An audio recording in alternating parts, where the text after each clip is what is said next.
Ang lesson natin ngayon is evaluating two-sided limits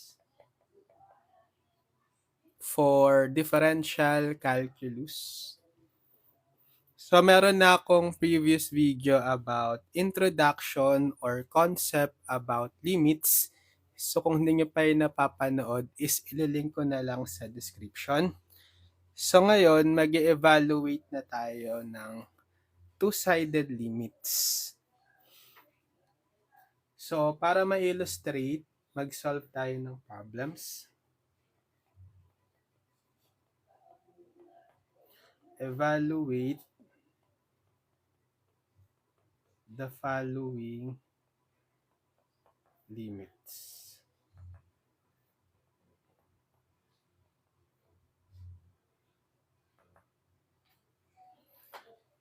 Number 1, limit of 3x minus 7 as x approaches 5.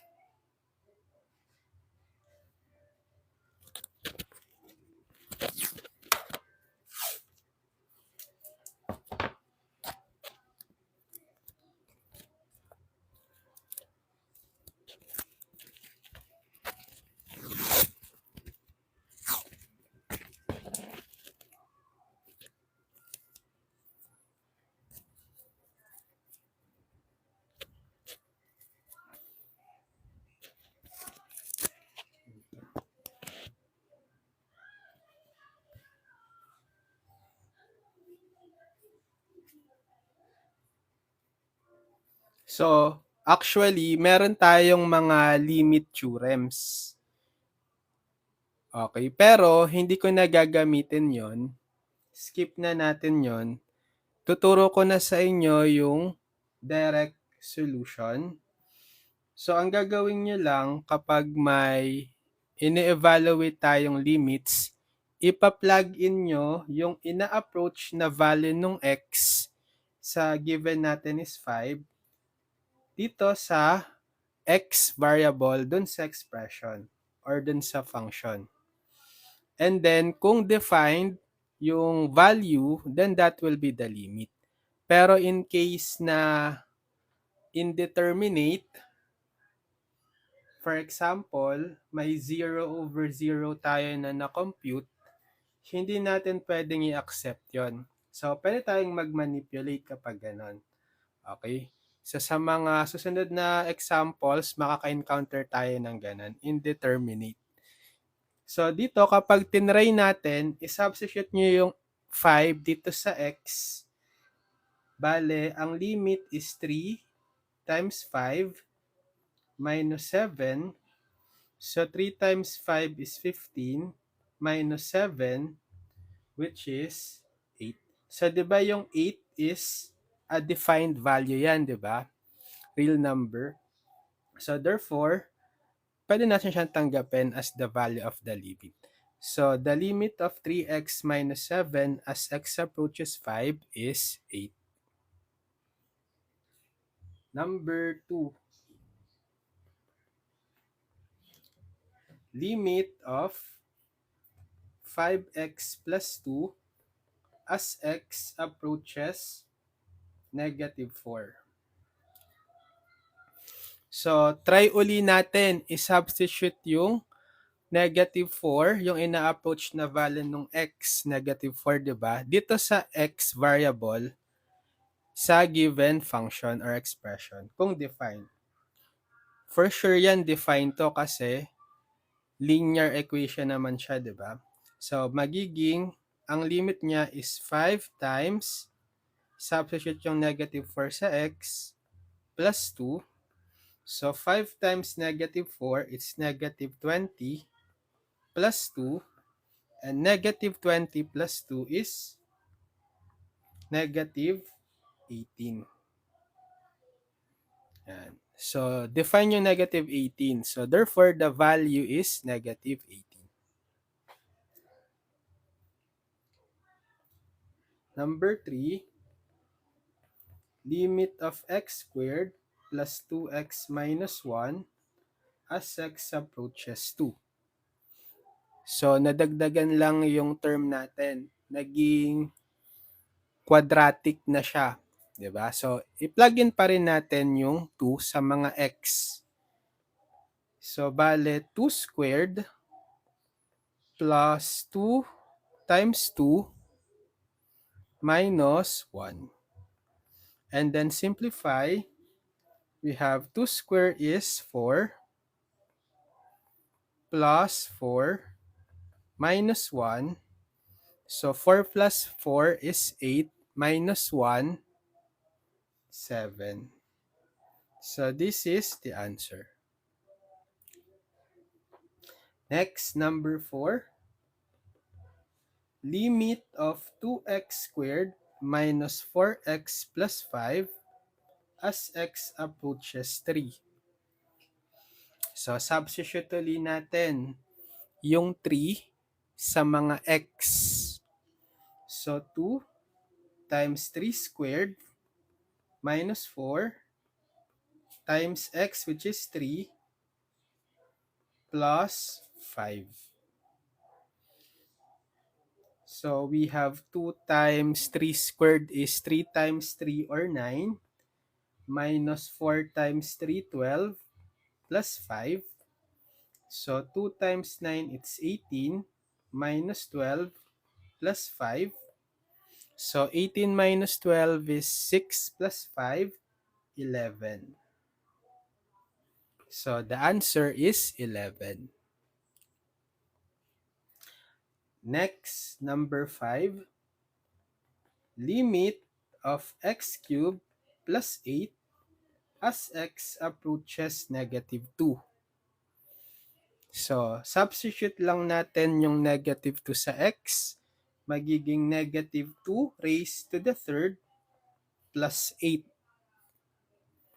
So, what is negative 2 cube? Negative 2 times negative 2 times negative 2. 4 times negative 2, negative 8. Diba? Plus 8. Negative 8 plus 8 is 0. So, therefore, the limit is 0. Next, number 6. Limit of x cubed minus 2x squared plus 3x minus 4 as x approaches negative 1. So, substitute natin yung negative 1 sa mga x. So, negative 1 cubed minus 2 times negative 1 squared plus 3 times negative 1 minus 4. So, negative 1 cube, it's negative 1 times negative 1 times negative 1. Negative 1. Minus 2 times negative 1 squared is negative 1 times negative 1, positive 1. And then, plus 3 times negative 1, negative 3, minus 4. So, negative 1 minus 2 times 1, negative 2, minus 3, minus 4. So, negative 1 minus 2, negative 3, minus 3, negative 6, minus 4, negative 10. So, the value of the limit is negative 10. Next, 7. Limit of 4x minus 5 over 5x minus 1 as x approaches 3. So, substitute natin yung 3 sa mga x. So, 4 times 3 minus 5 over 5 times 3 minus 1. So, 4 times 3 is 12 minus 5 over 5 times 3 is 15 minus 1. So, 12 minus 5 is 7. Over 15 minus 1, 14. Yan. So, kung pwede nyo pang i-simplify, i-lowest term pa natin, may GCF pa yung 7 at 14 na 7. Diba? So, i-divide ko both numerator and denominator by 7 para ma-reduce sa lowest term. 7 divided by 7, 1. Over 14 divided by 7, 2. So, therefore, the limit is 1/2. Okay, next, number 8. Limit of 3x plus 4 over 8x minus 1 as x approaches 2. Yan. So, substitute natin yung 2 sa x. So, magiging 3 times 2 plus 4 over 8 times 2 minus 1. So, 3 times 2 is 6 plus 4 over 8 times 2 is 16 minus 1. So, 6 plus 4, 10 divided by 16 minus 1, 15. So, parang sa problem 7, kung pwede nyo pang i-lowest term pa natin. May GCF pa kasi yung 10 tsaka yung 15 na 5, right? So, i-divide ko both numerator and denominator by 5. So, 10 divided by 5, 2. Over 15 divided by 5, 3. So, the answer is 2/3. Gets? Okay, next. Number 9. Limit of t squared minus 5 over 2t cubed plus 6 as t approaches 2. So, substitute ulit natin yung 2 sa t. So, we will have 2 squared minus 5 over 2 times, bale, t is 2 cubed plus 6. Simplify. 2 squared is 2 times 2, 4, minus 5 over 2 times 2 cubed is 2 times 2 times 2, 8 plus 6. So, 4 minus 5, negative 1 over 2 times 8, 16 plus 6. So, we have negative 1 over 16 plus 6, 22. Or, ilagay na lang natin tong negative sign sa gitna dito sa line. So, negative 1 over 22. So, the value of the limit is negative 1 over 22. Okay, next. Number 10. Limit of 2x plus 1 over x squared minus 3x plus 4 as x approaches negative 1. So, substitute natin yung negative 1 sa mga x. We have 2 times negative 1 plus 1 over negative 1 squared minus 3 times negative 1 plus 4. Simplify. 2 times negative 1, negative 2 plus 1 divided by negative 1 square, negative 1 times negative 1, positive 1. Negative 3 times negative 1, positive 3, plus 4. So, negative 2 plus 1, negative 1, over 1 plus 3 plus 4, 8. Negative 1 over 8, or ilagay ko na lang tong negative sign sa gitna ng fraction. So, we have negative 1/8.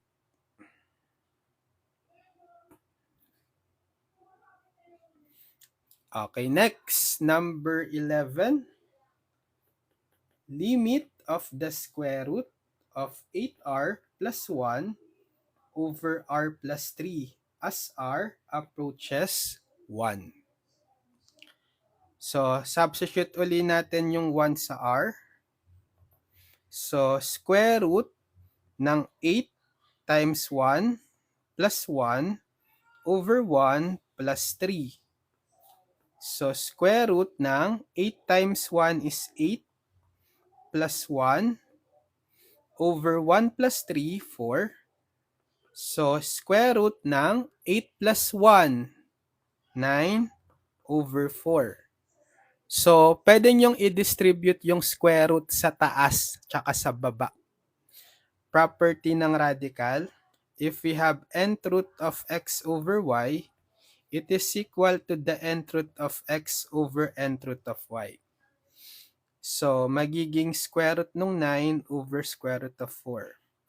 And what is the square root of 9? Ano yung base na kapag i-square mo kasi yung index is 2, na ang sagot is 9. 3, di ba? Over square root of 4. Ano yung base na kapag i-square mo, kasi again, the index is 2, na ang sagot is 4. 2. So, therefore, the answer is 3/2. Okay, next, number 12.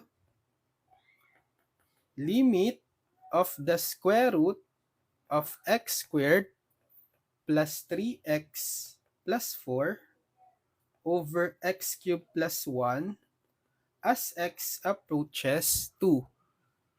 So, substitute uli natin yung 2 sa mga x. So, we have the square root of 2 squared plus 3 times 2 plus 4 over 2 cubed plus 1. Simplify. 2 squared is 2 times 2, 4, plus 3 times 2, 6, plus 4. And then, over 2 cubed, 2 times 2 times 2, 8, plus 1. So, square root ng 4 plus 6, 10, plus 4, 14. Over 8 plus 1, 9. So, pwede uli nating i-distribute yung square root sa numerator at denominator. So, magiging square root of 14 over square root of 9. So, yung square root of 14, masisimplify pa ba natin to? Makakaisip ba tayo ng dalawang factors ng 14 na yung isa is a perfect square? Wala na, di ba? Kasi ang factors ng 14 is 2 times 7, tsaka 14 times 1 lang. Wala ni isa dito is a perfect square. So, wala na siyang may extract na square root. So, okay na yung square root of 14. Pero sa numerator, sa denominator, yes. Square root of 9 is 3. Anong base kapag in-square mo dahil yung index is 2, masasagot niya, ang magiging sagot niya is 9, 3. So, the answer is the square root of 14 over 3. Gets? Okay, next. Number 13. Limit of the cube root of x squared minus 3x plus 4 over 2x squared minus x minus 1 as x approaches 4. So, substitute uli natin yung 4 sa mga x. So, cube root ng 4 squared minus 3 times 4 plus 4 over 2 times 4 squared minus 4 minus 1. So, cube root ng, ano yung 4 squared? 4 times 4, 16. Minus 3 times 4, 12. Plus 4. Over 2 times 4 squared, 16. minus 4 minus 1. So, cube root ng 16 minus 12. 4 plus 4, 8 over 2 times 16, 32 minus 4 minus 1. So, cube root ng 8 over 32 minus 4, 28 minus 1, 27. So, pwede uli nating i-distribute yung cube root sa numerator at denominator. Properties of radical. So, magiging cube root of 8 over cube root of 27. So, ano yung cube root ng 8? Ano yung base na kapag niraise mo sa third power kasi yung index is 3, ang sagot is 8. Diba 2? Kasi 2 cube is 8. Okay? So, 2 over cube root ng 27. Ano naman yung base? Let's say x na kapag na-raise mo sa 3, yung index, ang sagot is 27. Diba 3? Kasi 3 cube is 3 times 3 times 3, 27. So, therefore, 3. The answer is 2/3. Gets? Okay, next. Number 14. Limit of the cube root of 5 plus 2x over 5 minus x as x approaches negative 3. So, substitute uli yung negative 3 sa x. So, cube root ng 5 plus 2 times x negative 3 over 5 minus negative 3. So, cube root ng 5 plus, ano yung 2 times negative 3? Negative 6. Over 5 minus negative 3. So, magiging 5 plus 3 na siya. Or 8. So, cube root ng 5 minus 6. Negative 1 over 8. So, distribute uli natin yung cube root sa numerator at denominator. Magiging cube root of negative 1 over cube root of 8. So, ano yung base na kapag ni-raise mo sa index na 3 is equal sa negative 1? Cube root ng negative 1. Di ba negative 1? Kasi negative 1 times negative 1 times negative 1, negative 1. So, numerator natin, cube root ng negative 1 is negative 1. Over cube root ng 8. So, di ba 2? Kasi yun yung base na kapag ni-raise mo sa third power, yung index is equal sa 8. So, cube root ng 8 is 2. Or, yung negative sign na to is, ilagay na lang natin sa gitna ng fraction. We have negative 1/2. Gets? Oras na. 24. Okay, next. Number 15. Limit of x minus 2 over x squared minus 4 as x approaches 2. So, try natin i-plug in ulit yung 2 sa x. So, 2 minus 2 over 2 squared minus 4. So, 2 minus 2, 0. Over 2 squared is 4 minus 4. So, 0 over 0. Ito yung sinasabi ko kanina doon sa umpisa, di ba? 0 over 0 is hindi pwede. This is an indeterminate form. So, hindi pwedeng tanggapin as a limit. Ang gagawin natin ngayon, i-manipulate kung pwede siyang ma-simplify, simplify natin. So, ifa-factor natin yung pwedeng i-factor sa taas at sa baba sa numerator denominator. Etong x minus 2, hindi na yan, di ba? Pwedeng ma-factor, copy nyo na lang. How about x squared minus 4? Pwede. Kasi pwede nating isulat yan as x squared minus 2 squared. Diba yung 4 is 2 squared? 2 times 2 is 4. Para ma-apply natin yung difference of 2 squares na factoring. X squared minus y squared is equal to x plus y times x minus y. So kung gagamitin natin yung pattern na to dito, ang factor ng x squared minus 2 squared is algebra review. So bali yung x is x dito, y is 2 dito. So x plus y, bali x plus 2, and x minus y, x minus 2. Then x limit as x approaches 2.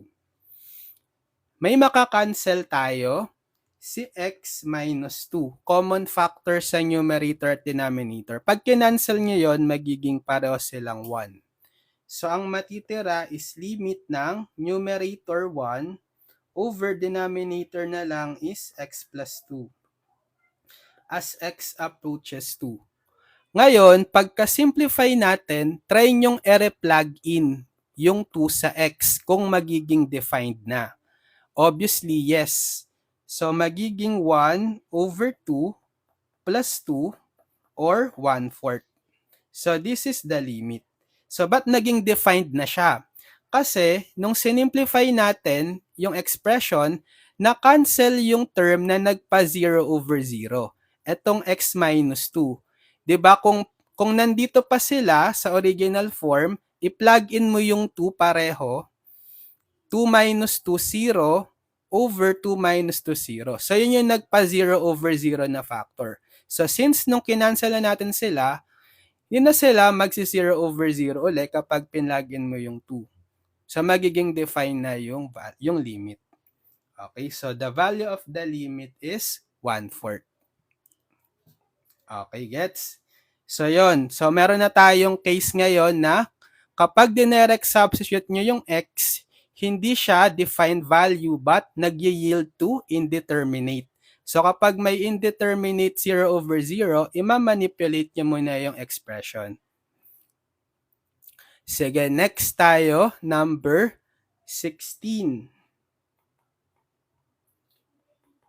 Limit of 2x squared plus 3x minus 2 over x squared minus 6x minus 16 as x approaches negative 2.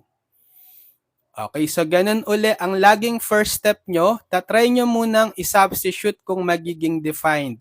Yung original ay yung ina-approach na value ng yung x na negative 2 dito sa mga x variable sa expression. Check muna natin ha. So, bale 2 times negative 2 square plus 3 times negative 2 minus 2 over negative 2 square minus 6 times negative 2 minus 16. So, 2 times negative 2 square is negative 2 times negative 2, 4, positive. Plus 3 times negative 2, negative 6, minus 2, over negative 2 square, 4 ulit. Minus 6 times negative 2, positive 12, minus 16. So, 2 times 4 is 8, minus 6 minus 2, over 4 plus 12 minus 16. 8 minus 6, 2, minus 2, 0. Over 4 plus 12, 16, minus 16, 0. So, indeterminate. Okay, bawal uli ito, di ba? Anong gagawin? I-simplify natin. Kailangan ma-cancel natin yung factor na nagpa 0 over 0 na kapag pinlagin natin yung negative 2, right? So, quadratic trinomial naman tayo. 'Di ba pag magfa-factor tayo ng quadratic trinomial, dalawang binomial factors, linear binomial factors. So sa numerator, ano yung possible factors ng 2x squared? Isa lang naman, 'di ba? Pwedeng 2x and x. Ngayon, paano yung constant term? So 'di ba, ang ina-approach na value nung x is negative 2. So, dapat meron tayong plus 2. Kasi, pag pinlagin mo yung negative 2 sa x, negative 2 plus 2, 0. Yun yung magpapa-0 over 0. Etong factor na to. Yan. So, automatic dapat may x plus 2 tayo. Ngayon, ano yung lalagay mo dito? 'Di ba? Ang constant mo is negative 2. Divide mo yung negative 2 by 2. Negative 1. So, yun yung magiging second term sa first binomial factor. Or kahit naman hindi ganon, i-factor nyo the usual way. Isip kayo ng factors ng negative 2 na kapag inad is, isip lang kayo ng factors ng negative 2. Negative 1 and 2, tapos i-trial and error nyo. Dapat kapag minultiply nyo to, minultiply nyo tong dalawa tas inad equal sa 3x. 'Di ba tama? 2x times 2, 4x. Tapos negative 1 times x, negative x. So 4x plus negative x, 3x. So tama yung factored form natin. Pero tinuro ko lang sa inyo yung shortcut na automatic pag nagpa-factor kayo, dapat may isang linear factor na magzi-zero. Kaya, ginawa ko agad dito x plus 2 kasi x is approaching negative 2. So, negative 2 plus 2, yun yung magpapa-0. Tapos, gawin nyo na lang para makuha nyo isang factor, isang constant dito sa second term sa first factor. Yung constant nyo, negative 2, sa numerator, divide nyo dito sa 2, negative 1. Okay. Dito naman sa baba. So, factors ng x squared sa dalawang binomial factors din yan. So, isa lang naman ng factors ng x squared, x and x, right? Okay, so 'di ba? Dapat meron din tayong magpapa-0 sa denominator. Plus 2, dapat meron siya. So, ano yung malalagay nyo ngayon dito? Yung constant naman sa denominator na negative 16, divide nyo by 2. Negative 8. So, automatic, ito yung ilalagay nyo sa second term ng first factor. Yan, kasi ito yung magpapa-0 over 0 na term, diba? Na factor. Which is kakancelin natin ngayon. Okay, so anong matitira? Limit ng 2x minus 1 over x minus 8 as x approaches negative 2. Pwede nyo na ngayong i-replug in yung negative 2 sa x. For sure, defined na yan kasi kinancel nyo na tong x plus 2 eh. Yun yung nagpa-indeterminate, di ba? So, bale, substituting yung negative 2 dito, bale 2 times negative 2 minus 1 over negative 2 minus 8. So, negative 2 times negative 2, negative 4, minus 1, over negative 2 minus 8, negative 10. So, therefore, negative 4 minus 1 is negative 5 over negative 10. So, negative divided by negative, kakancelin nyo na yan. Positive 5/10. So, pwede pa siyang i-lowest term. Ano ang GCF ng 5 at 10? 5. So, divide natin both numerator and denominator by 5. So, 5 divided by 5, 1.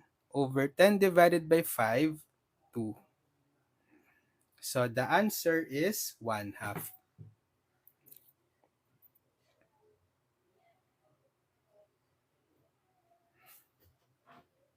Okay, gets. Next, number 17.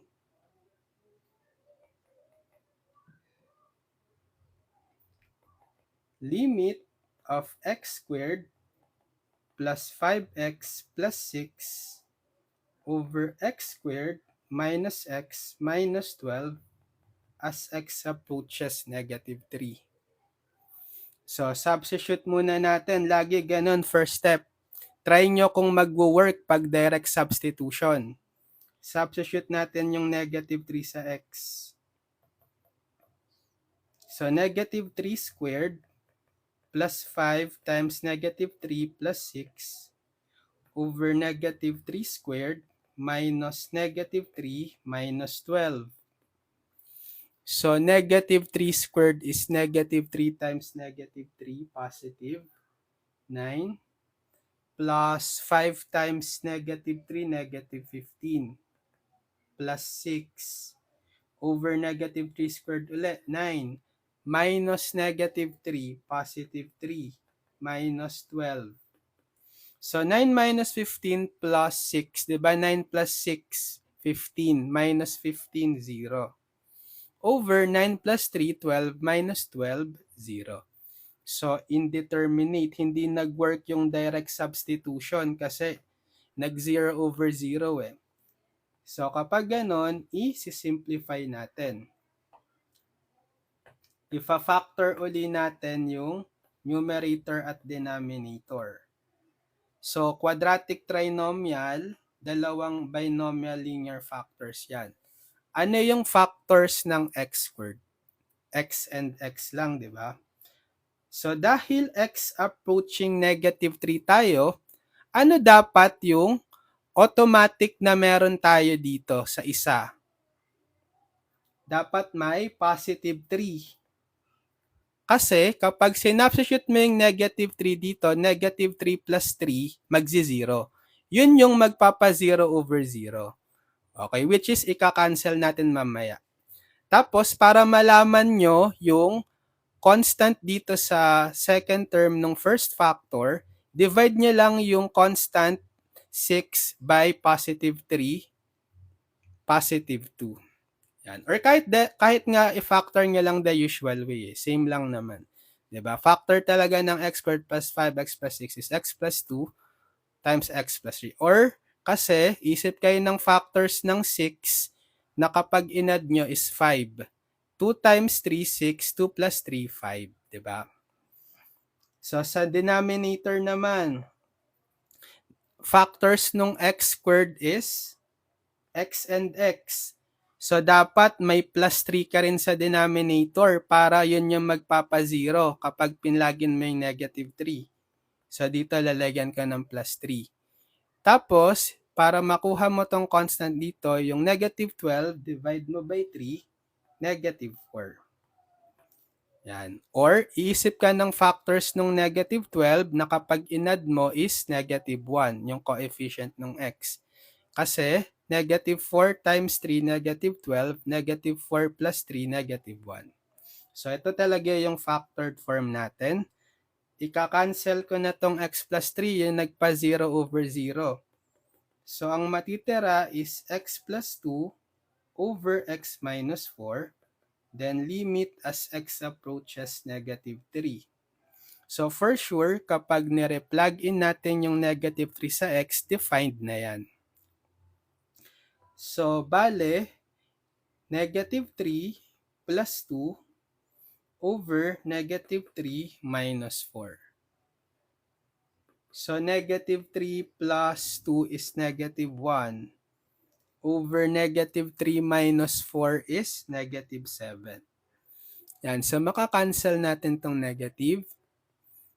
Kasi negative divided by negative, positive din siya, diba? Magiging positive 1 over 7. And so, this is the value of the limit.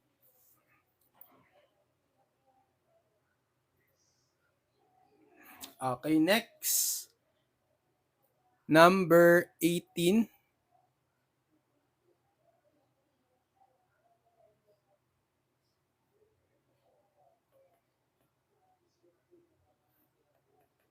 limit of 2x minus 3 over 4x squared minus 9 as x approaches 3 halves. So, first step palagi, try muna natin kapag dinirect sub yung x in-approach ni x dito sa mga x sa variable sa expression is defined. So, bale 2 times 3 halves minus 3 over 4 times 3 halves squared minus 9. So, 2 times 3 halves. Makakancel yung 2, bale 3 na lang. So, 3 minus 3 over 4, 3 halves squared. Bale, 3 halves times 3 halves.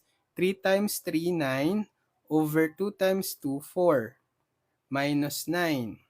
So, 3 minus 3, 0, over 4 times 9 fourths. So, makakancel si 4. 9 na lang, minus 9. So, 0 over 9 minus 9, 0. Indeterminate ulit. So, bawal. Yan. So, magsisimplify ulit tayo. Ifa-factor ulit natin.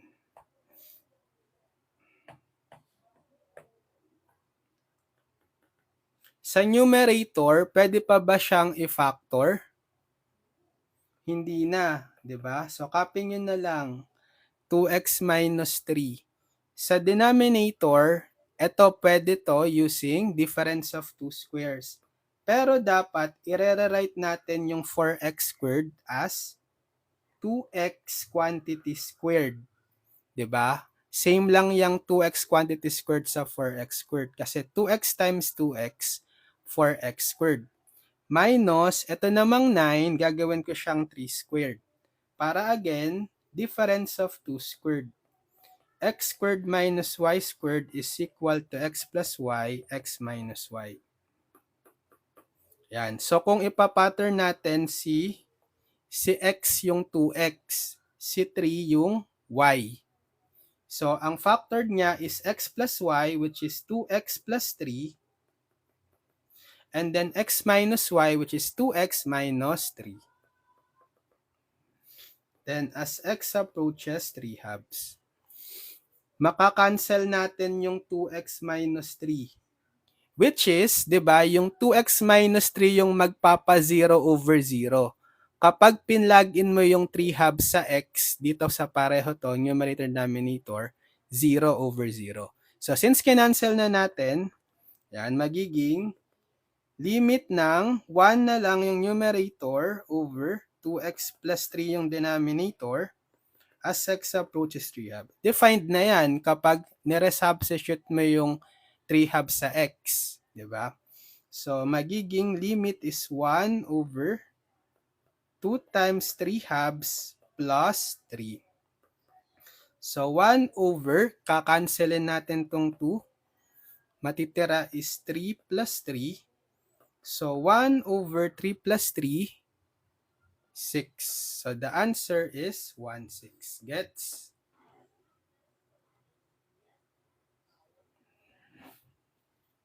Okay, next.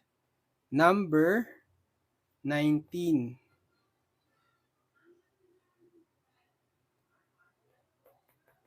Limit of 3 minus square root of x over 9 minus x as x approaches 9. So, try uli natin. Lagi ang first step, try nyo kung pwede bang direct substitution. Try nyo i-substitute yung na-approach ni x na 9 sa mga x kung defined. So, 3 minus square root of 9 over 9 minus 9. So, 3 minus square root of 9, 3, over 9 minus 9, 0. So, 3 minus 3, 0 over 0. Bawal. Indeterminate. So, i-simplify natin or i-manipulate. Paano naman ngayon kapag may radical? Tsaka, hindi na rin naman to factorable, di ba? Yung 3 minus square root of x saka 9 minus x din na factorable. Kapag may radical naman tayo, ira-rationalize natin. So, paano mag-rationalize? Magmumultiply tayo, both numerator and denominator, by the conjugate nung expression na may radical. Diba si 3 minus square root of x yung may radical? Hanapin mo yung conjugate niyan. Paano hanapin yung conjugate? So, kakopy mo lang yung first term, tapos, i-opposite sign mo yung second term or additive inverse nung second term. Since yung second term natin is negative square root of x, opposite sign niya is positive square root of x. So, ito yung conjugate ng 3 minus square root of x. 3 plus square root of x. So, ganun din, gagayahin mo sa denominator, 3 plus square root of x. So, i-multiply natin ngayon, numerator times numerator, denominator times denominator. So, dito sa taas, kapag nagmumultiply tayo ng conjugate of each other, pwede niya siyang i-FOIL, pero ang shortcut dyan is yung special product na difference of two squares. So, bale, square mo lang yung first term, 3. So, magiging 3 square. Then minus, square mo lang yung second term, square root of x squared. Tapos sa baba, pagtatabihin ko na lang, hindi ko i-foil, i-expand, kasi may makakancel tayo. So pagtabihin ko na lang yung 9 minus x times 3 plus square root of x. Limit as x approaches 9. So magiging limit ng, simplify natin yung 3 squared, 9, minus square root of x. In-square mo, cancel na yung square root. X na lang, over 9 minus x times 3 plus square root of x as x approaches 9. May makakancel tayo, di ba? Si 9 minus x. Which is, ito yung magpapa-indeterminate. Kapag pinlagin mo yung 9 kasi sa 9 minus x, 0 over 0. Diba? So, since kinancel na natin ngayon, pag nire-evaluate natin sa 9 yung remaining expression, define na yan. So, ano yung remaining expression? 1 over yung denominator na lang is 3 plus square root of x as x approaches 9. So, substitute yun na uli ngayon yung 9 sa x. Defined na yan for sure. So, magiging wala ng limit. So, substitute na natin 1 over 3 plus square root of 9. So, 1 over 3 plus square root of 9 is 3 equals 1 over 3 plus 3, 6. And so, the answer is 1, 6.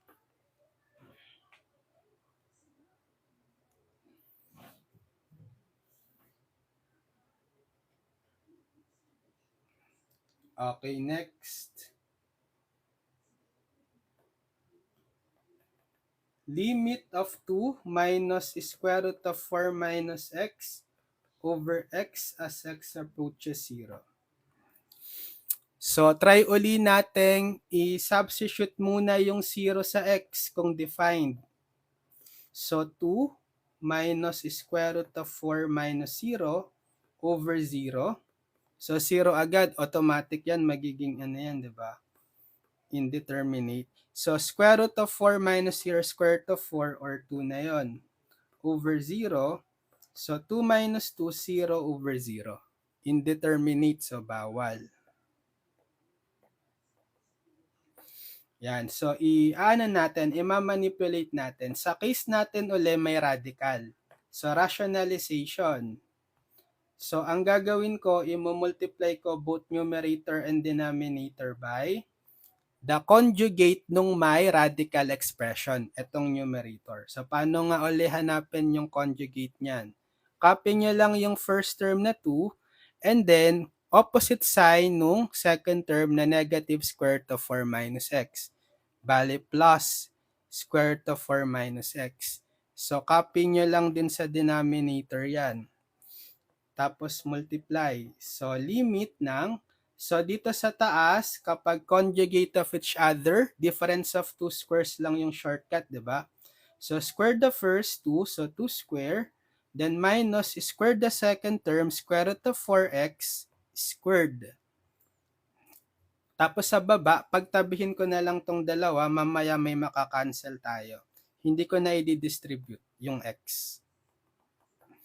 Yan, as x approaches 0. So simplifying, 2 square is 4, minus, so makakancel mo na yung square root sa square. Bali 4 minus x. So lagyan nyo ng parenthesis kasi minus operation followed by 2 terms. I-distribute natin yan mamaya.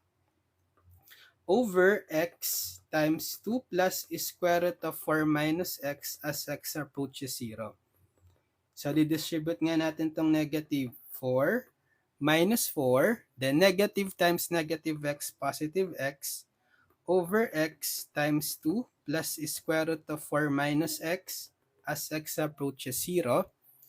So, limit ng, ito, cancel si 4 minus 4, 0. Bale, x na lang over x times 2 plus square root of 4 minus x as x approaches 0. So, makakancel natin si x. Diba yan yung magpapa-indeterminate pag pinlagin mo yung 0, 0 over 0. So, canceled na siya. Magiging limit na ng 1 over 2 plus square root of 4 minus x as x approaches 0. So, pag nireplugin mo na yung 0 sa x, defined na yung value niyan.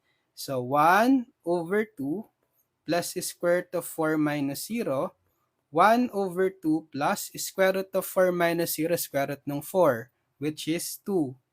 So, 1 over 2 plus 2, 4. So, therefore, this is the final answer.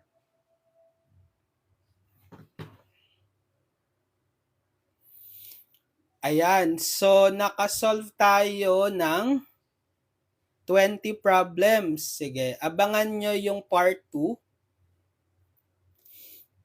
Magsosolve pa tayo ng more problems about this topic. Two-sided limits. Yan. So, sana may natutunan kayo. Subscribe na rin kayo sa ating YouTube channel, Engineered Math. Yan.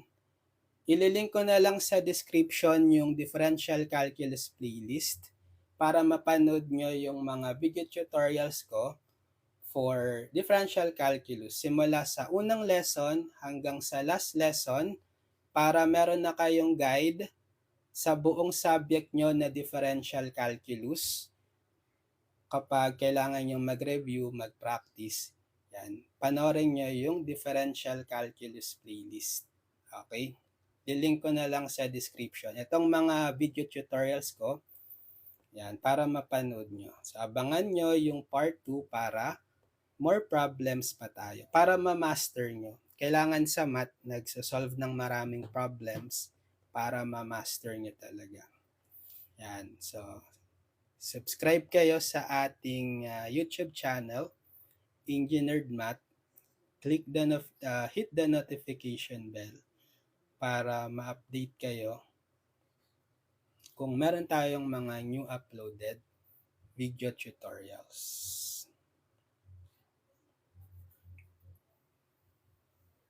Sige. Mag-end video tutorials na tayo.